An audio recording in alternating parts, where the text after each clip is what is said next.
Today, the house at 508 East 2nd Street is an internet sensation.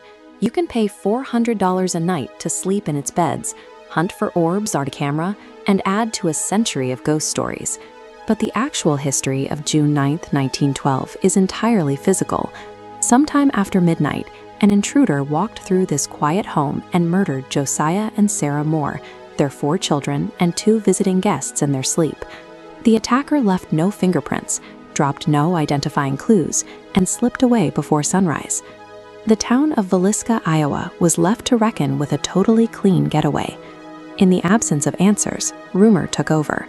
For over 100 years, the complete lack of physical evidence invited endless speculation, turning an unsolved mass murder into a supernatural tourist trap.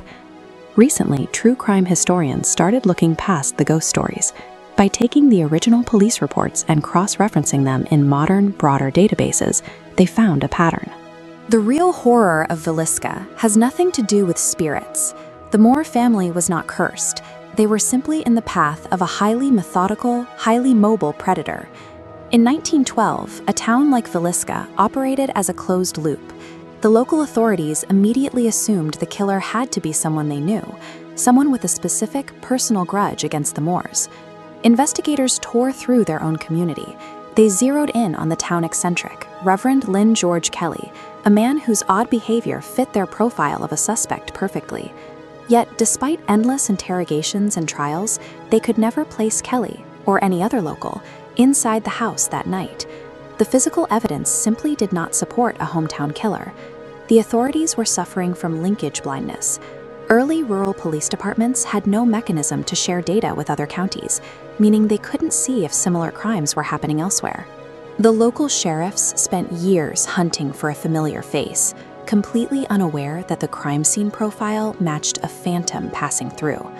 When modern analysts reviewed police archives from the surrounding years, they noticed identical axe attacks in Colorado, Kansas, and Illinois. A terrifying profile emerged. A transient killer was executing entire families, using the country's rapidly expanding infrastructure to travel quickly between strikes. This official 1890 map shows how a sprawling web of tracks connected thousands of once isolated farming communities. An attacker could jump on a late-night freight car, ride for hundreds of miles, and drop off into a sleeping town he had no connection to.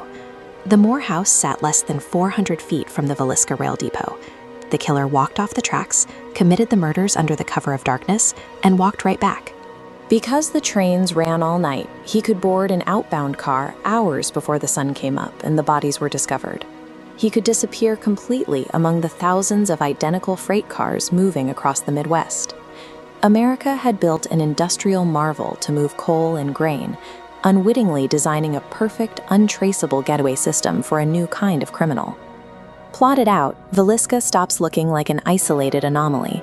It becomes a single, brutal coordinate in a string of identical, unsolved attacks along the rail lines of the early 1900s. The technology of movement had rapidly outpaced the technology of justice. A man could cross 3 state lines in a single day, while a sheriff's telephone could barely reach the next county. Go back to 508 East 2nd Street today. You will find visitors sitting in the dark, staring at EMF meters, waiting for the spirits of the victims to give them a sign. But the actual history of this space requires no ghosts. The truth is in police records, the coroner's reports, and June 1912 train schedules. The monster of Villisca was a man made of flesh and bone. He executed an entire household, wiped his axe clean, walked a few hundred yards down to the tracks, and rode away into history. No one ever caught him.